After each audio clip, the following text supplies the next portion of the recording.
ছাত্রকে গ্রেফতার করে করা হয়, তাহলে আমরা পুরো বিশ্ববিদ্যালয়ের শিক্ষক কিন্তু বসে থাকবো না।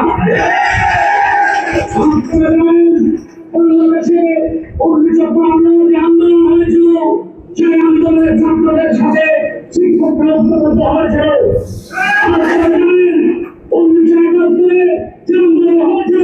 সেই আন্দোলনেও শিক্ষকরা ঐক্যবদ্ধভাবে ছাত্রদের সাথে থেকে আন্দোলনকে সফল করেছিল, বাংলাদেশ স্বাধীন করেছিল।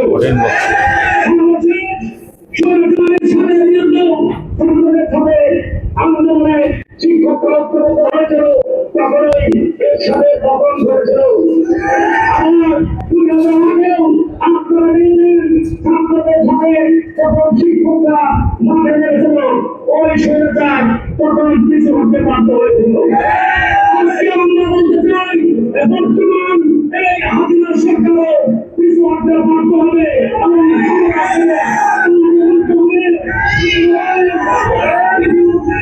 মন্ত্রীদের সম্মান হয়ে রাখবে অনুমতি নেই। আমরা জানি পুলিশের অনুমতি ছাড়া একজন পুলিশ সদস্য পুলিশ দরকার ক্ষমতা নেই।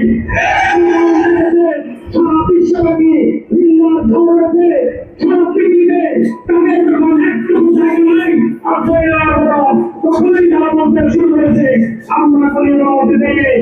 আমরা যদি হাজার বছরের ইতিহাস সরকারের কলেজে ইসলামী বিভাগের সহযোগী অধ্যাপক এবং শিক্ষক এবং সংগঠন সবাইকে জানাচ্ছি শুভেচ্ছা। আসসালামু আলাইকুম। গণঅভ্যুত্থান দিবস আমাদের আজকের এই আলোচনা সভার প্রধান অতিথি আমাদের বিশ্ববিদ্যালয়ের মাননীয় উপাচার্য মহোদয়, মেহেরপুর সরকারি কলেজের মাননীয় অধ্যক্ষ এবং একজন শিক্ষক আমাদের রয়েছে, আমন্ত্রিত অতিথি এবং কর্মকর্তা কর্মচারী। আসসালামু আলাইকুম।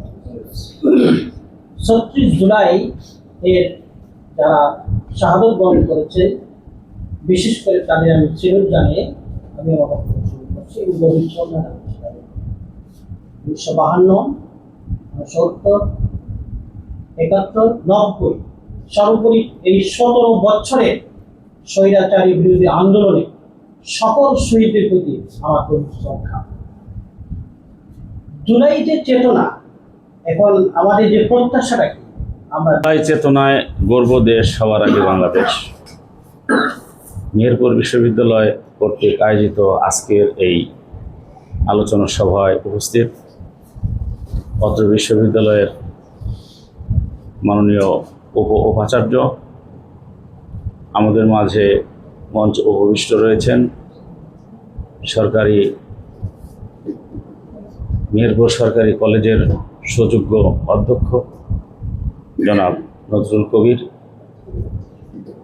এবং আরও উপস্থিত রয়েছেন মেহেরপুর সরকারি কলেজের ইসলামের ইতিহাস বিভাগের অধ্যাপক কাউসার হোসেন এবং মেহেরপুর বিশ্ববিদ্যালয়ের কর্মকর্তা কর্মচারীবৃন্দ, এবং উপস্থিত রয়েছেন ইলেকট্রনিক এবং প্রিন্ট মিডিয়ার কর্মীবৃন্দ। সকলকেই আমার ব্যক্তিগত পক্ষ থেকে এবং মেহেরপুর বিশ্ববিদ্যালয়ের পক্ষ থেকে অভিনন্দন এবং শুভেচ্ছা জানাচ্ছি। আজকের এই দিনটি এদেশের মানুষের জন্য অত্যন্ত প্রতীক্ষিত দিন। এই দিনটি পেতে আমাদের দীর্ঘ 18 বছর অপেক্ষা করতে হয়েছে। 1/11-এর পর থেকে বাংলাদেশের মানুষ গণতন্ত্র কাকে বলে, ভোটাধিকার কাকে বলে এবং কথা বলার স্বাধীনতা কাকে বলে এটি তারা ভুলেই গিয়েছিল। আস্তে আস্তে আন্দোলন হয় এবং সর্বশেষ পর্যায়ে ছিল ৩৬শে জুলাই। আপনারা জানেন, ইতিপূর্বে অনেক বক্তাই বলেছেন এই অঞ্চলের মানুষ কোনো বর্ষতা স্বীকার করতে চায় না, কারণ আপনারা জানেন যে ব্রিটিশ বিরোধী আন্দোলনে আমাদের দেশের মানুষ কিন্তু অকাতরে প্রাণ দিয়েছে। ব্রিটিশদেরকে তাড়ানোর ক্ষেত্রে এই অঞ্চলের মানুষ মুখ্য ভূমিকা পালন করেছে।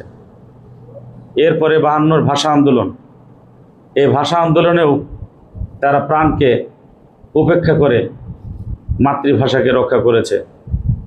৭১-এর মহান মুক্তিযুদ্ধ, সেখানেও লক্ষ লক্ষ মানুষ নিহত হয়ে তাদের জীবন দিয়ে এ দেশকে স্বাধীন করেছে। এরপরে আবার যখন গণতন্ত্র স্বৈরাচারী এরশাদ সরকারের দ্বারা গণতন্ত্র কুক্ষিগত হয়, এদেশের মানুষ যখন আবারও গণতন্ত্র হারা অবস্থানে থাকে, তখন তারা আন্দোলন করে। এই 9 বছরব্যাপী আন্দোলনের সাথে আমি প্রায় 8 বছরই জড়িত ছিলাম, শেষ পর্যন্ত ছিলাম তার প্রতিটি প্রোগ্রামে। আমরা দেখেছি সর্বশেষ জেহাদের লাশ ছুঁয়ে সকল রাজনৈতিক নেতৃবৃন্দ, ছাত্র সংগঠনের আমাকে দেশের জন্য, আল্লাহ দেশের কল্যাণের জন্য নিবেদিত প্রাণ হিসেবে কাজ করার তৌফিক দান করুন। সুবহান রাব্বিকা রাব্বিল ইজ্জাতি আম্মা ইয়াসিফুন ওয়া সালামুন আলাল মুরসালিন ওয়া আলহামদুলিল্লাহি রাব্বিল আলামিন। লা ইলাহা ইল্লাল্লাহ। আজকের অনুষ্ঠানে